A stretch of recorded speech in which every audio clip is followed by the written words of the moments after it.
welcome viewers to this session.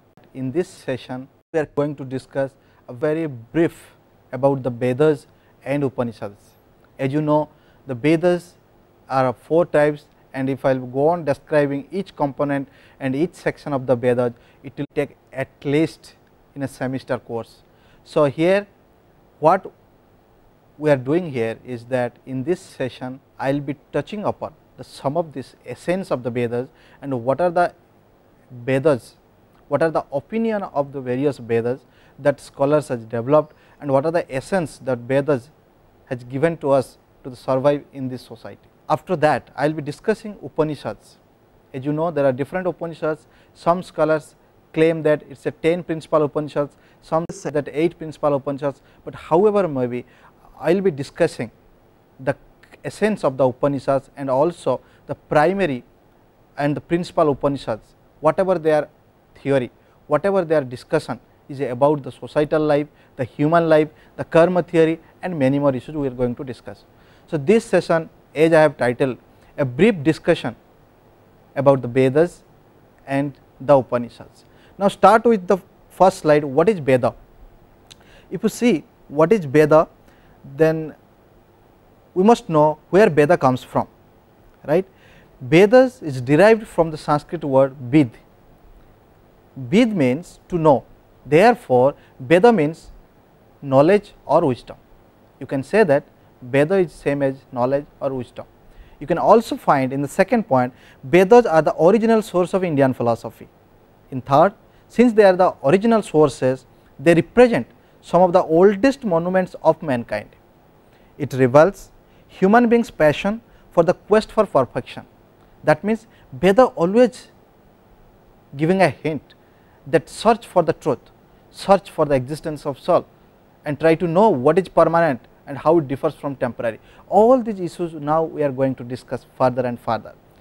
So, Vedas includes 4 components. One is Samhita, second one is Brahmanas, third one is Aranyakas, the fourth one is Upanishads.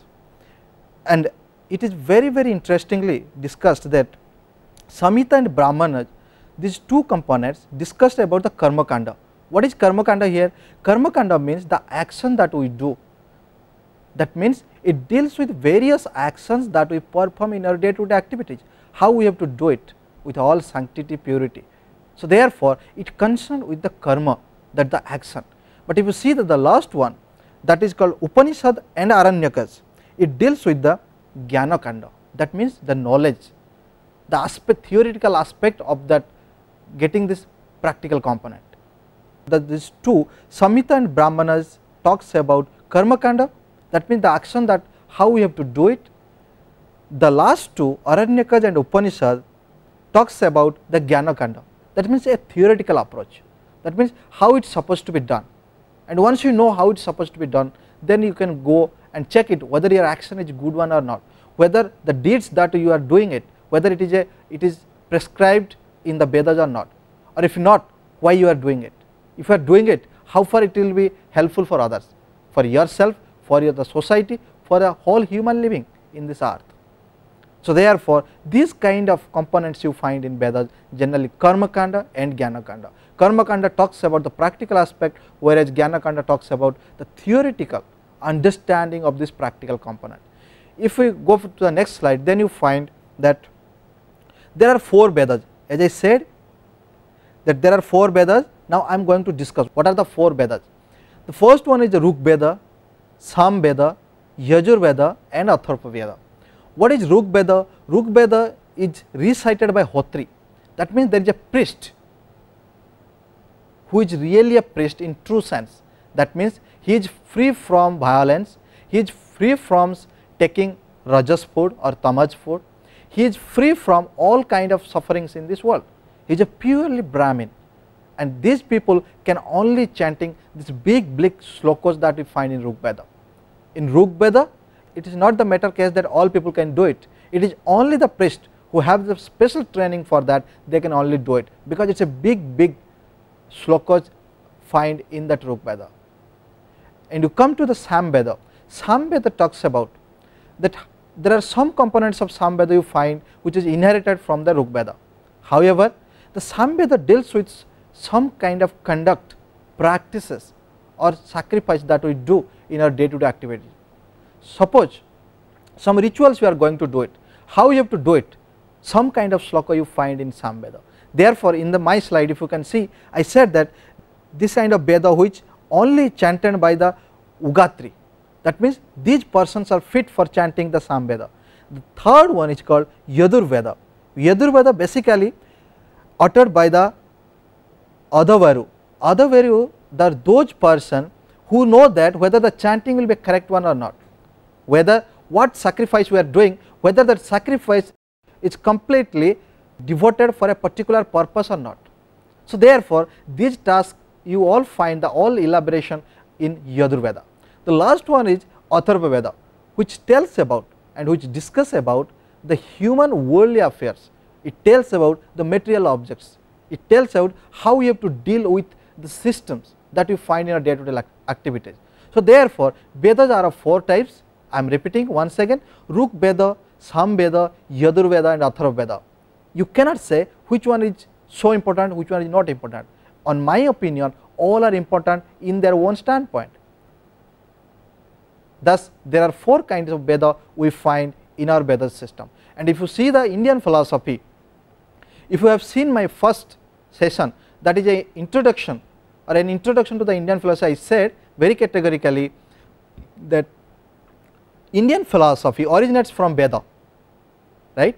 So now you are seeing how it will be originate, how the discussion that Indian philosophical systems that we find, how it is located, how it is find in a hidden form or in a very unbriefed form in kind of Vedas, in all the Vedas, some or other sense.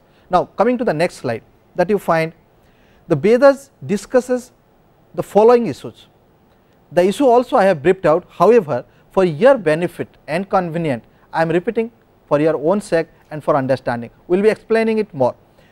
Vedas also discusses, when I am saying Vedas, please understand this 4 Vedas. I am not pointing out only one Veda.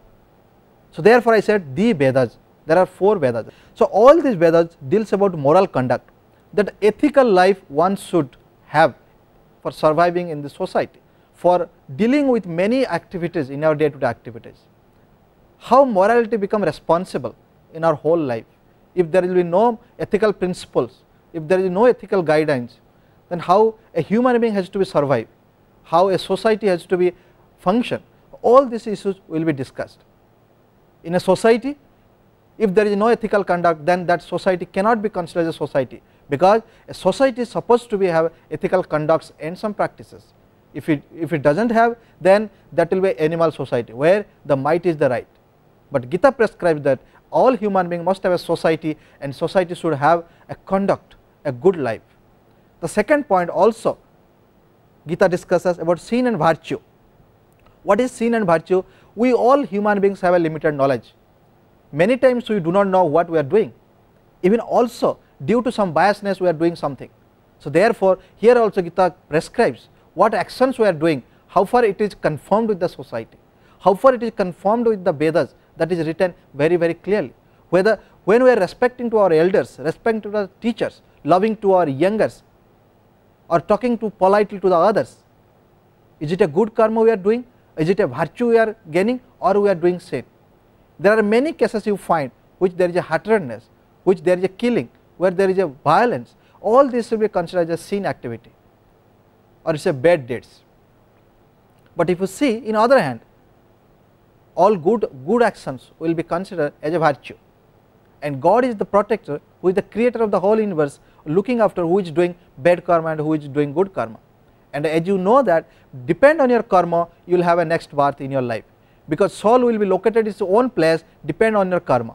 In this way karma theory moves, and it is described and prescribed in Gita in a very elucidate manner. If you see my third points, that is the theory of karma. What is the theory of karma? I have already discussed. What is the karma means? What we are doing now, it is a sanchita karma. That means the previous birth, whatever karma we have done, depend on that now we are doing our actions, because all inherited or accumulated in our earlier life, now we are doing it. Therefore if we are getting pain also, it because of our earlier birth and earlier karma. right. So, karma theory always moves with the human body and the human souls. So, human souls never dies with the body, human souls just leave one body and enters to the another body, that believes in all the Vedas and also described in all the Vedas. Therefore, soul is eternal, soul never dies, soul is permanent. If you see the next point, that will be the ultimate reality of the universe. The question comes that what is really the underground reality of this universe? The universe is so big, so vast, that a single human being, even all we are human beings have a limited knowledge, we cannot think of a whole society. How can we think of a whole universe where sun rises in the east, there is a noon time and also there is afternoon, evening, then slowly sun fades out and west, then sun sets in the west. After that you find in the night, then stars come, moons come, all this happening, and you find that miraculously one after another season comes regularly on timely basis. Question arises, how it happens, who has done it? Can we claim that it happens automatically? So, therefore, who is the really cause of all this universe, that all people born, all people being in a young age, old age, die, how it happens? So, that means there might be some cause behind this who create the whole universe for a particular purpose. So, that again we are going to discuss coming slides.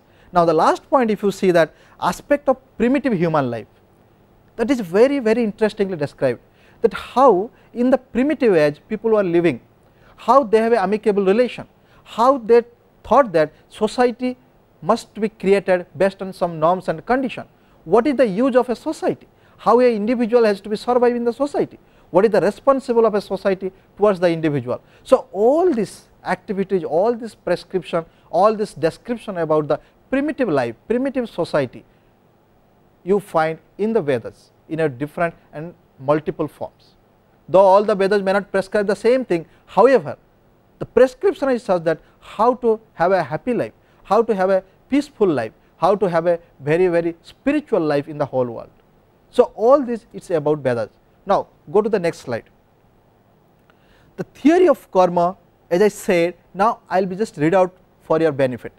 God is the master of all karma, because we as the human being have a limited knowledge, limited experience, limited lifespan of time. We cannot judge every action will be good and bad, and we do not know that which action we are doing, how far it will be good or bad, because good or bad is an ethical conduct or ethical term, varies from time to time, place to place, person to person, even society to society.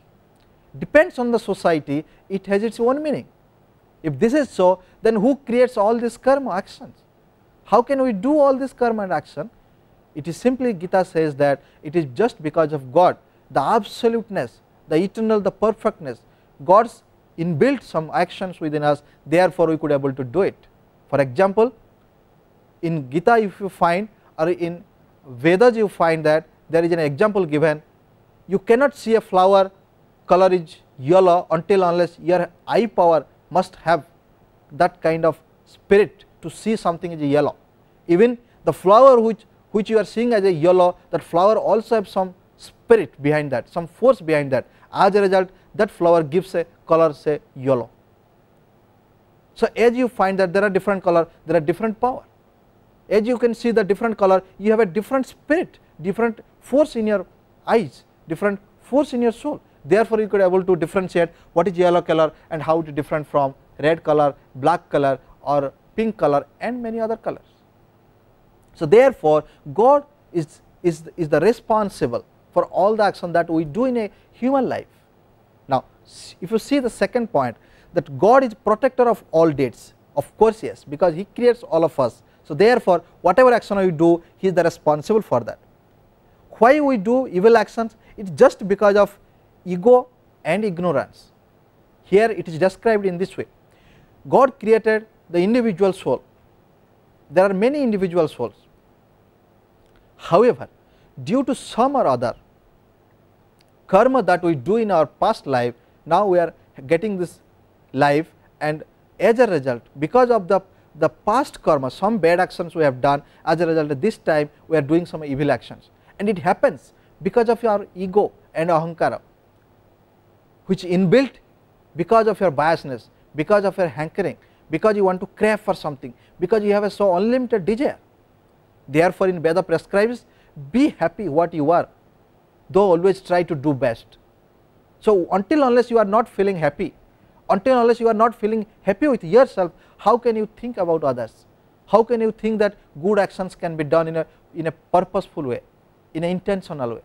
So, therefore, Veda prescribes God is the Supreme Almighty who looks each and everything that you do, and based on your karma you are getting your own fruits, and henceforth you should do your all actions in a very good manner, which is conformity to the society, which does not harm to any of the human individual as well as other animals.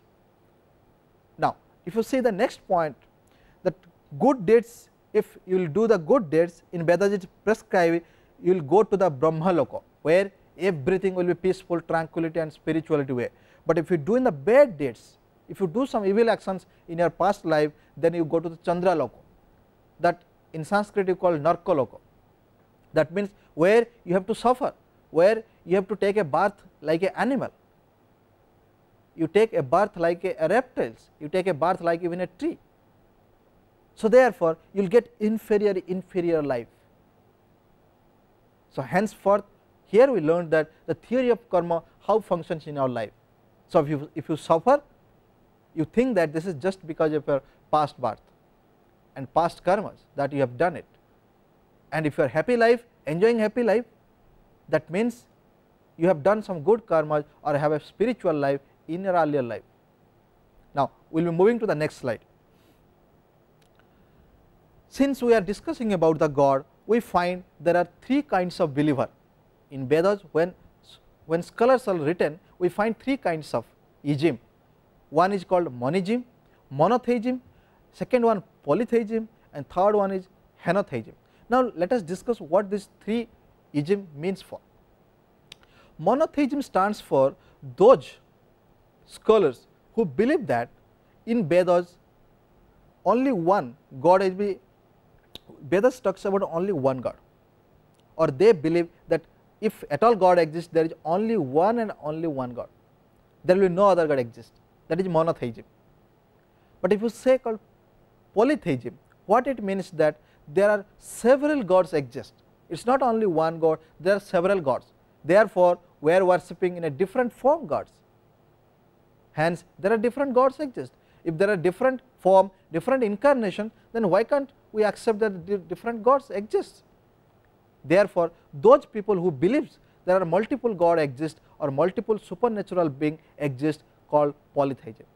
But henotheism are those, they think that okay, there are different God exist, that is fine for them, but however they consider only one God, and also they claim that that God is much more superior than other God and goddesses. So, if this they will prescribe, then those category of people, those category of scholar we can call as a henotheism. I will give an example which will help you in understanding what is henotheism. See, if you take the Bollywood of singers of Bollywood, there are many singers you find in a Bollywood, even they sing for the good film in various purposes. Why only film? It is various purposes, but you like only one singer, by fully knowing that other singers also equally sings, right. In this case, if you think that, then you are also a henotheism. That means you know there are different singers exist, but you like one singer and also claim that that singer is good enough in comparison to other singers. If you prescribe this, if you are considering that you are thinking in this way, then your thought will be considered as a part of henotheism. Now, moving to the next slide. Existence of the universe. I have already said that the discussion of the existence of the universe you find in the Vedas somehow or other form. If not all Vedas will prescribe in only one thing. However, you find all the Vedas have prescription about the universe, the existence of the universe, and how this universe comes to the existence. Now, some say that it is a Vishwakarma, others say that it is a Vishwakarma and Varuna. A few also believes that it is Agni, or this is Agni Devata or Agni Rishis, through which they are responsible to create the whole universe. Some also says that the theory of Ruta responsible for the cause of the whole universe. What is Ruto here? That means the world is found in a particular order, everything found in a particular order in a hierarchy manner. For example, if you see small reptiles, animals, human beings, then under reptiles you find that some kind of trees which are also having life, then non animals, all these things, right. If you find everything in a hierarchy order, question comes, who has made this hierarchy, how things happening. So that means the world has created, the universe has created for a particular purpose, for a particular significant use, or for all of us in a very conformed way that we have to live and survive in this earth or world in that order only. So this is called theory of Ruta. This is prescribed in Vedas. The last point, if you see in my slides, the universe was not an accidental creation, but something with profound purpose and order. That means whatever we are seeing in this earth, it is not just happening accidentally. There is a essence of behind this, there is a flow behind this, there is a intention behind this whole creation of the universe. Therefore question arises, who can create the whole gamut of the universe, where each and everything exists and also moves on time and also works in a particular order. Who can the so much powerful being who can create this? It cannot happen accidentally. Now we will move into the next slide. If this is the case, if all this case you find who has created the universe and who is responsible for all the creation behind this, then the response would be that all Vedas say it is the absolute, it is the absolute being, it is the supreme being who creates the whole universe in his own way. Therefore we are surviving, we are acting in a particular way. Now this is a brief discussion about the Veda. I will be now discussing Upanishads.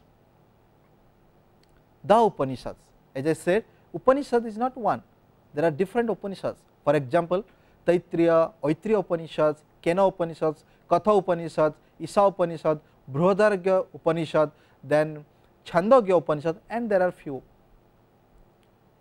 We are not going to discuss one after another.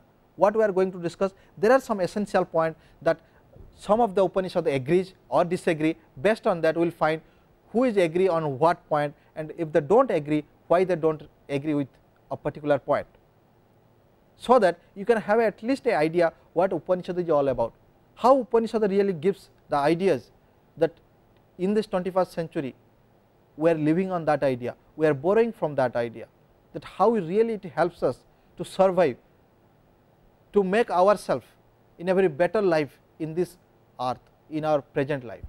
So now we will be discussing about the Upanishads. The Upanishads is the result of Veda. In a sense, I will put in another word, when Veda ends, Upanishad starts, that is it is called Vedanta. That means the Vijnana that derived from Veda, that is called Upanishads. But Upanishad also is a term, is a Sanskrit term split into three parts, Upa, Ni, Sad. That means sitting nearer to a instructor, you are receiving his or her instruction, that is called Upanishad. Upanishad is also a bedrock of Indian society, because there are many things happening also in present, such a modern and technical world, that is find in a hidden form either in Veda or in Upanishad, right. So Upanishad also somehow responsible for our own action, for our own survival, for our own existence in this life and in this earth. Now we will be going details about the what is Upanishad is about.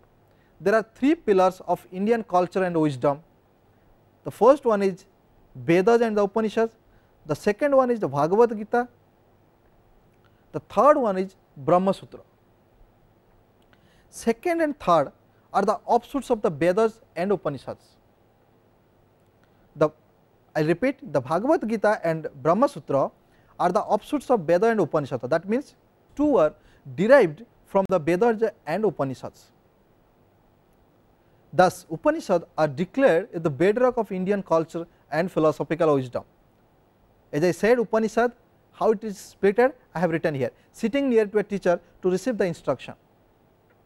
Now again, as I said, last few minutes back I have discussed about the Vedas, that in Vedas how the existence of the world is figured out. Now it is about the Upanishads. In all the Upanishads, how they discuss the existence of the phenomenal world. Some of the Upanishads they said that it is a Kshana-bhanga-vada. What is the Kshana-bhanga-vada means? It is a theory of impermanence. That means nothing is permanent in this world. What you see today, tomorrow that will be changing. That means when a child is born as a baby, slowly grow, and if you ask in a certain point, did you find when you grow? The child never say that. I will give another example. When your nail grows, when your hair grows, you cannot say that this time or this date my hair or nail grow, but after a certain period of time you find that your nail grows, your hair grows. And how it happens? In the same way everything is changing. A person's mind also changing, even an inanimate objects also changing. Suppose you see a table today, after 10 years you find that its color is fade out, the wrapper also comes out. So therefore nothing is permanent in this world, everything is a transitory, everything is a constant flux. As time goes, all things will perish slowly. Of course some object will take much time, some object will take little time. However, things are moving, changing, nothing is constant. It is like a river. You cannot have bath in the same water in a river, because river flows. Therefore he is saying that if everything goes in order, everything goes in a particular purpose, or everything works in a hierarchy order, then who has done this? Who is the really creator behind all this creation? That is the question comes, and Upanishads say that it is nothing but the perfect absolute being, that is God, who is eternal. If you take everything from him, still he is being full, he is eternal. He himself is a complete human being. When I say human being, you understand he is a supreme human being. That means he has a power. Because of his Maya, he creates all the world. That is Upanishad says. The second thing, the world is a manifestation of creative energy of the absolute. It binds all life in a thread through pearls, forming a garland. There are also some cosmological speculation you find. What is a cosmological speculation? That means people try to explain the world is created because of some atoms, because of some physical elements. Some claim that it is just water, air, earth. Some claim that it is fire, water and earth, that is Chandogya Upanishad. Some also claim that it is water is the responsible for the whole creation of the universe or the phenomenal world, is said by the Brihadaranyaka Upanishad. The third, that is Taittiriya Upanishad. According to Taittiriya Upanishad, there are 5 elements responsible for the creation of the whole universe. These are earth, water, air, fire and ether. Earth stands for Prithvi, water stands for Ap, air stands for Vayu, fire stands for Tejas and ether stands for Akasa. So there are different views, as you can see. Chandogya Upanishad said differently, Brihadaranyaka Upanishad said differently, Taittiriya Upanishad said differently, but however the dominant concept, the dominant idea you find in all the Upanishads is that Brahman is the source of all things. Brahman creates the whole universe with the purpose, with a designation, with a particular order of movement. Now explanation of the God and world.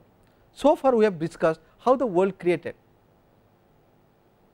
how God has helps to create all the world. Now we will see what is the difference, how we can make a difference between God and world. Now this question comes to your mind, why you need to difference? Then my answer would be, if God creates everything, that means he puts soul everywhere. If this is so, then there should not find any difference. We should not do, all the human beings should not do any bad deeds. So once he created the whole world, what happens after that? How we can make a difference between God and world? After creation, why he make a distance from the world? And how he being a supreme being where his creation are not supreme, are temporary? Now this slides will give the idea and answer to this question. God heightened the whole world, create the whole world with a purpose. Shvatashvatara Upanishad say Vishwa Maya Nibruti. It is God, because of his Maya, he creates the whole world. What is Maya? Maya is kind of let us say Jadoo. something which helps him to find out that how things to be happen. Based on that, what he thinks he design it is a creative form, that is a Maya. Because of Maya we all are find as a human being, because of Maya we find I have a relation with somebody, because of Maya I can claim that this is mine, whereas Ishwar says, God says that nothing is yours. It is just because of Maya which tempts us to do evil deeds, to tempt us to do evil actions. So this is all about Maya. It is because of Maya you could not able to see everything properly, you could not able to discriminate what is good and what is bad, but you attempt to do bad. It is because of Maya you do not know what you are doing, though you are doing also bad action, still you are claiming that it is a good actions and try to also justify that. If there is no Maya, then all human being also a part of God, all will be supreme being, which God may not agree with this. There will be only one person who will be the supreme power, supreme nature, not cannot be each and every one. Otherwise the whole world will be going in a very disorder way, it cannot be found in a properly order. This is called Vishwa Maya Nivritti, said by Shvetasutra Upanishad.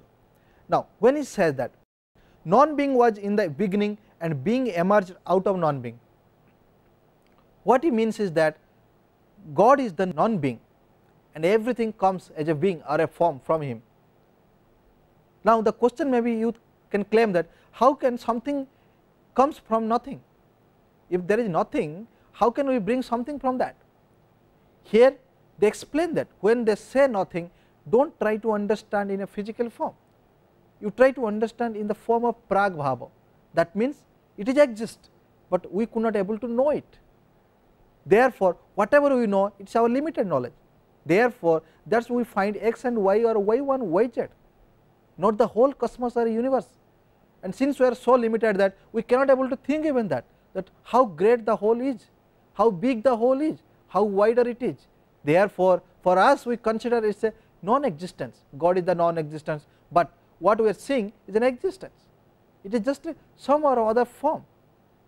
So therefore the existence is very very inferior, very very subtle elements than the God.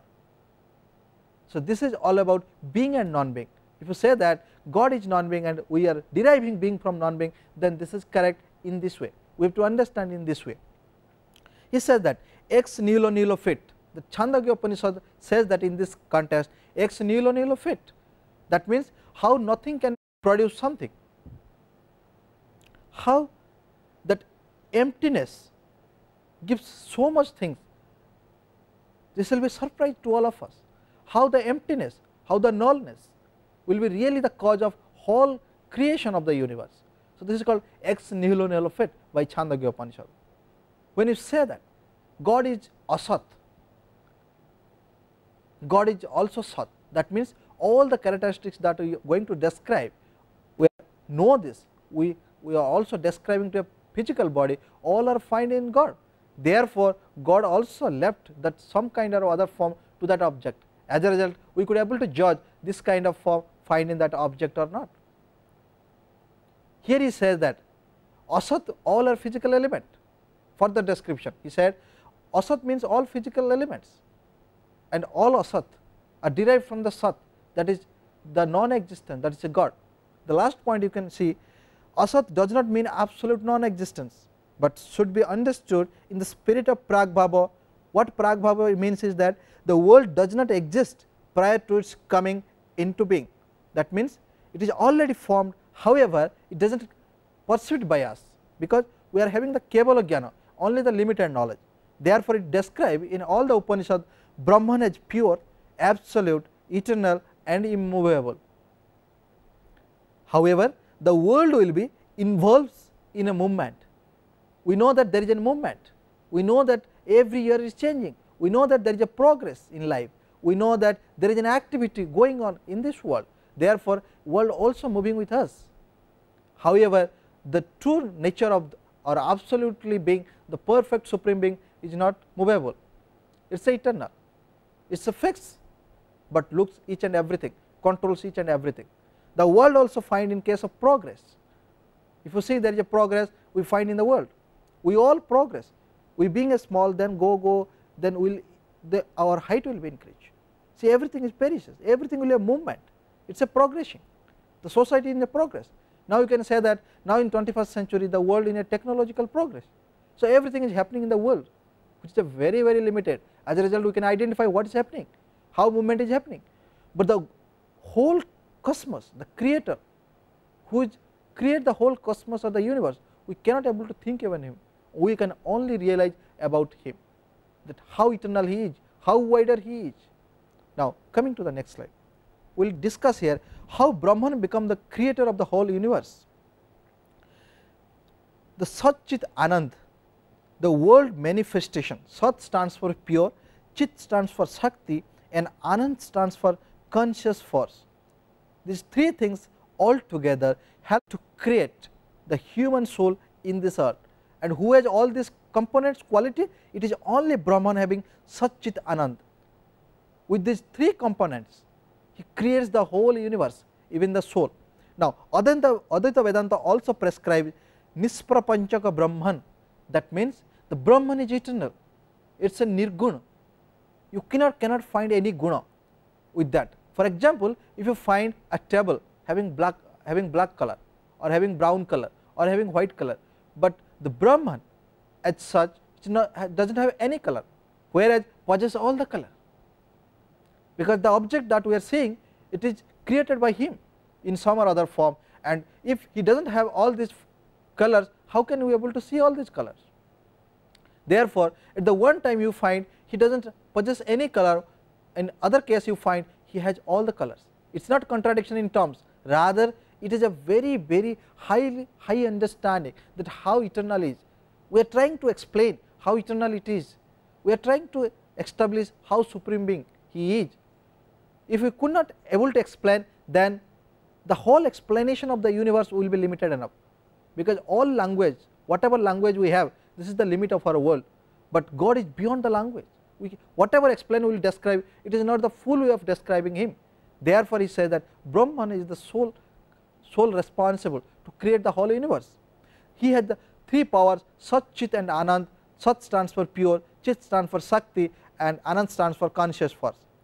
That also Advaita Vedanta say.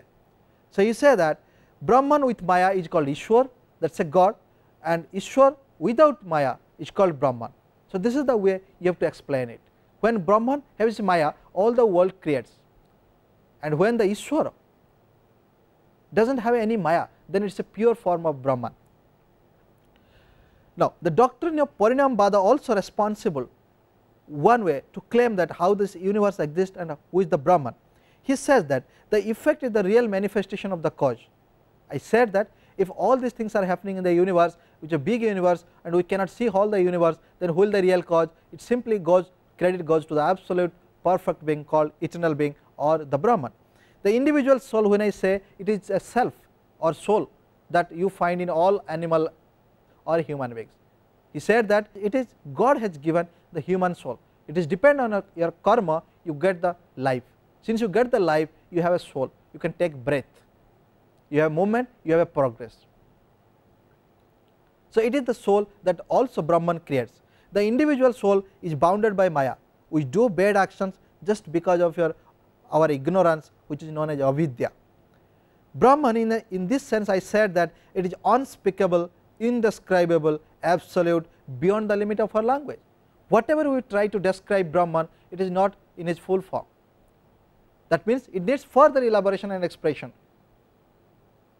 Further, if we claim that we are explaining Brahman in such a manner that after that there will be no further description, then it will be wrong for claiming that we cannot redescribe further Brahman.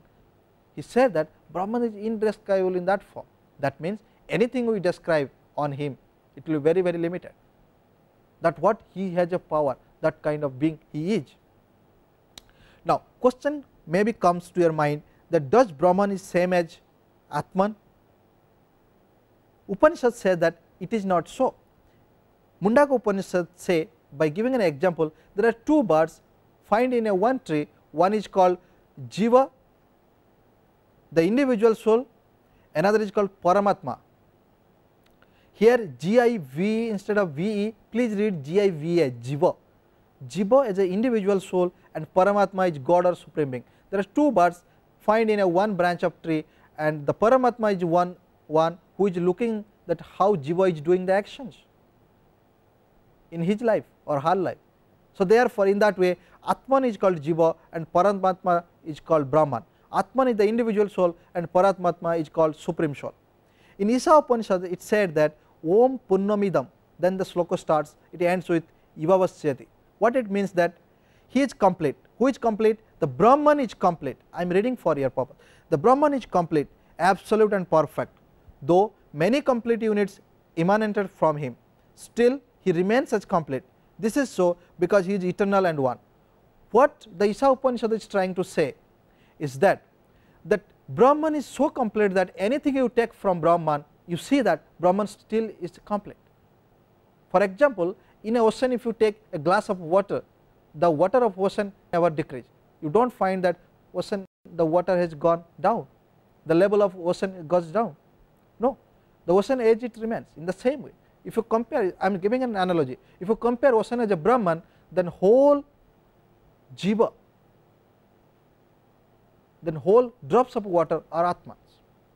Now, about Brahman and Atman, we find Mundaka Upanishad also they said that by describing further Brahman, their sun shines not, not the moon, not the star, lightning shines not, much less the earthly fires, but when the Brahman shines, everything shines.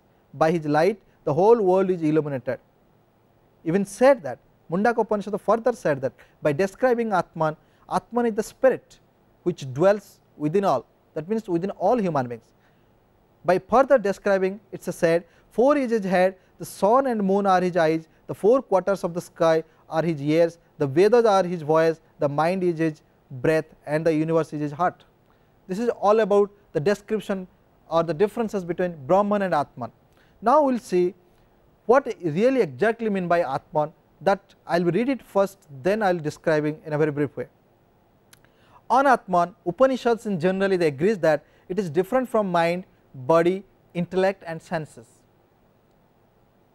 How? Because it is the Atman, it is the soul which though attached with all components like senses, intellect, body and mind, yet when body perishes, the soul left remain.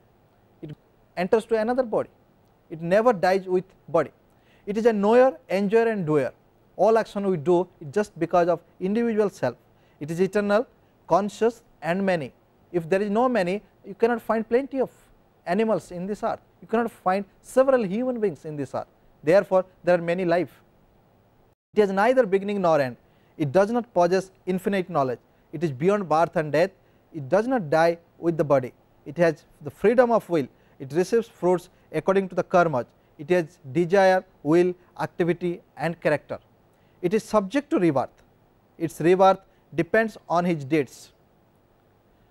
So, all these you find Atman's description. Now, Taittiriya Upanishads say Atman constitute of 5 kosas. What are the 5 kosas? These are the Annamaya kosa, Pranamaya kosa, Mannamaya kosa, Vijnanamaya kosa, Anandamaya kosa. See, each kosa deals with differently. For example, Annamaya kosa deals with the matter. As a result, we find some kind of body. Pranamaya kosa, it is about our breath. Without breath, no animals, no human beings can live. It is soul which also gives a power of breath. Manamaya is a mind. You have a power of thinking, power of judging. Even an animal have a power of thinking. Otherwise, how can the animal knows that this animal, if I will kill, I will get my food, or if I can fulfill my hungriness. A deer can know that if I eat grass, then I can fulfill my hungry, I can fulfill my stomach. So, therefore, they can judge what is grass, what is not grass. So, therefore, you find mind you find in Mannamaya kosa. Then Vijnanamaya kosa, intelligent, that not only you think, but also you infer, you have an intuition. And the last one is that you have a spiritual life, you joy, you have a blissful life. So, this is all about the Atman. Now, we will go for the karmic influx, that how karma theory really involves, though we have repeatedly said karma theory, but there are few things that I would like to highlight. There are 3 karmas that prescribed in Upanishads: Sanchita karma, Prarabdha karma and Agami karma. The Sanchita karma is those karma, that means what karma you had done in your past life, some form it is accumulated, and now we are getting the result of it. It's called sanchita karma, and we are also doing some kind of action that will be resulted in our next birth called agami karma. And prarabdha karma are those karma which now we are suffering from, or which we are enjoying now. Now in Bhagavad Gita says that there are three types of karma: karma, akarma and vikarma. Karma are those which performed depends on us, which conform it to the society and which prescribed that we are supposed to do. That means the action performed as prescribed duties. But if you see akarma, that means action free from the cycle of birth and death. There are some kind of actions that you do which has nothing to do with the cycle of birth and death. That kind of karma is called akarma. Vikarma are those karma because of ego and ahankara we do some kind of evil actions which is not prescribed in this Upanishads in the form. So therefore we find in Bhagavad Gita there are three sorts of karma: karma, akarma, vikarma, whereas in Upanishads you find sanchita karma, prarabdha karma and agami karma. If you do good karma, you have a good life in the next birth. If you do bad karma, you have a life like pigs, animals and also lower creature in your next birth. Now liberation, everyone, since we have a karma, will go for a liberation.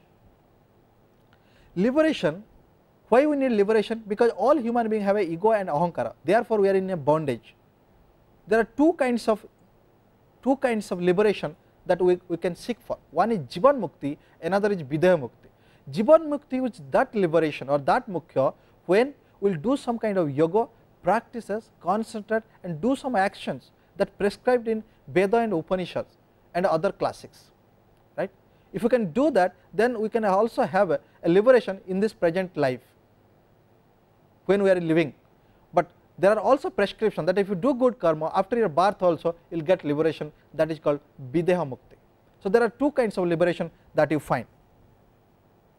Now the Brahman knowledge is attainable through three spiritual procedures through which you can attain the liberation. One is called Sravana, another is Manana, the third one is Nididhyasana. The first one, Sravana, stands for the hearing of religious discourse.